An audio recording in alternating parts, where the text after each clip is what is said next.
I was driving some friends from California to Kansas because they had no other ride out there.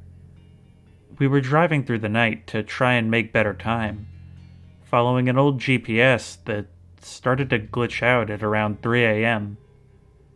At that point, we had no idea what state we were even in. The GPS took us through what appeared to be some government roads with strange names. Eventually, we ended up in a small town. There wasn't a single car in the entire town, and no lights on in any of the buildings either.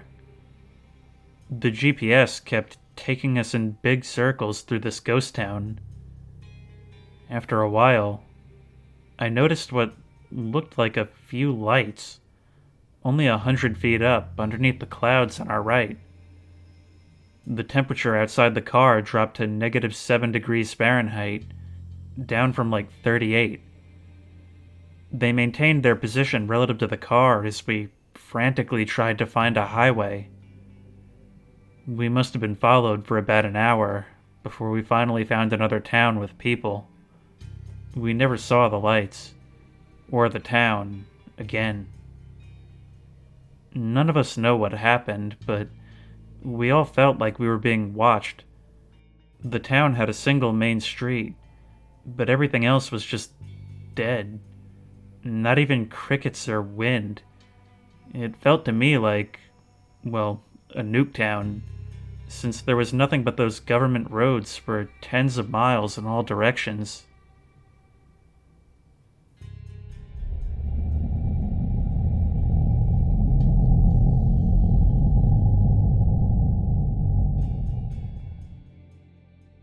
I used to ride shotgun in a cash transport van. This time, we were driving at night, driving for over 2 hours without stopping. The driver and myself were locked in the driver compartment.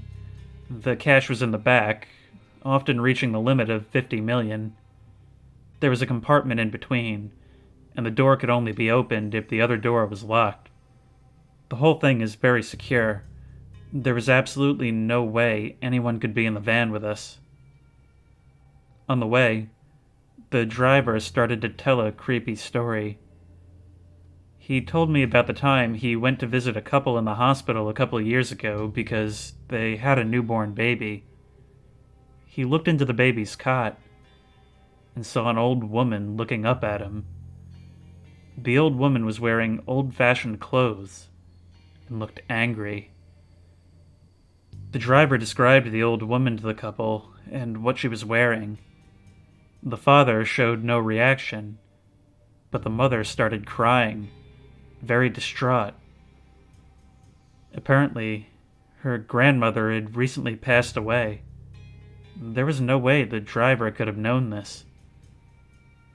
Suddenly, I heard an old woman's laugh in the van, followed by the sound of a baby crying. I looked at the driver, and he looked at me, but his eyes were all glazed over. I tried to tell him to watch the road, but he just continued to look at me with unfocused eyes. The radio turned on out of nowhere and started playing music, when suddenly the driver snapped out of it and just acted normal again. I didn't talk about it for the rest of the shift. I finished for the night and never shared a ride with him again. I haven't worked there for a few years now. I hear at some point a driver crashed on the way home. To this day, I can't shake the feeling that it was him.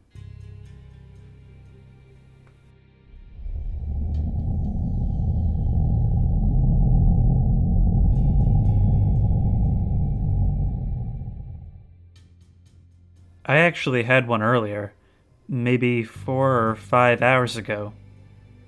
So, I'm living in the middle of nowhere, Canada, so by 6 it's pitch black, and by 7 it's snowing and you basically can't see anything, whether from your window at home or in a car. So, needless to say, driving home from my friend's farm at night was a bad idea. but I did, vowing that I would take it slowly. After about 30 minutes of driving on the foggy and snowy roads completely alone, I see this huge black thing flying at me. I braked and slid a few feet, then looked up and saw nothing there. I was terrified, thinking it might have been a moose that I almost hit, which is very common here. I kept driving soon after, and right before the turnoff back into the city, it happened again. This time, however, I just kept going. It was like I just passed through it, like glitching through a wall in a video game. Then, as I drove into the city, the snow just stopped within minutes. When I got home, I called my friend out in the country to see if the blizzard had died down. He told me it hadn't snowed anywhere. It was a clear night, and it still is.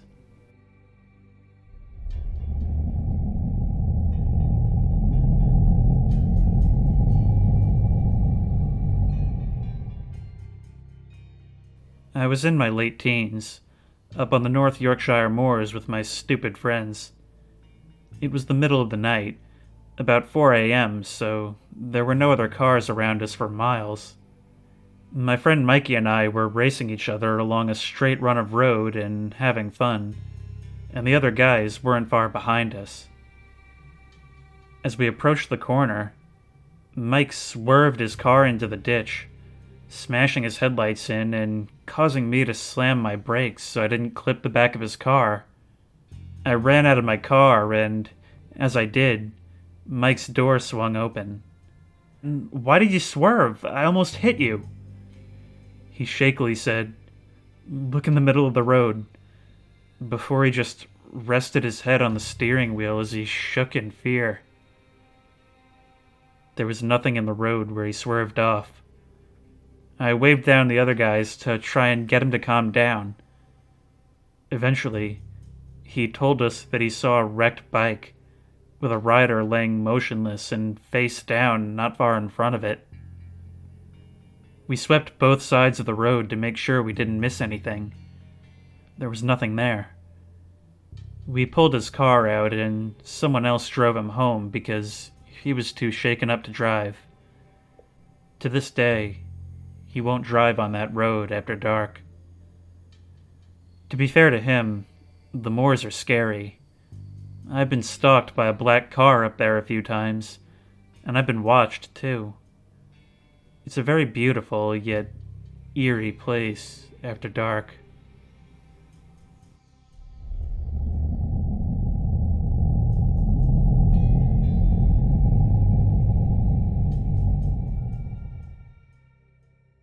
I'm an over-the-road truck driver. 2 years ago, I was hauling a trailer full of automotive glass from Chillicothe, Ohio to Boise, Idaho. I was driving the I-90 through Montana around 3 a.m. I was running out of hours to drive on, with only about 45 minutes left before I'd be legally required to stop driving for the night. I couldn't find any nearby truck stops in the directory. I saw an exit sign a few miles ahead of a small town, most likely a ranch access road. I got off the ramp and drove across the road and parked the truck on the side of a ramp. It's illegal to do, but the state trooper would prefer me sleeping on the side of the road than sleeping in a ditch.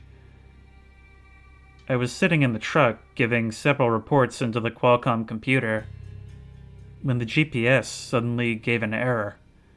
Lost satellite signal. Qualcomm gave the error as well.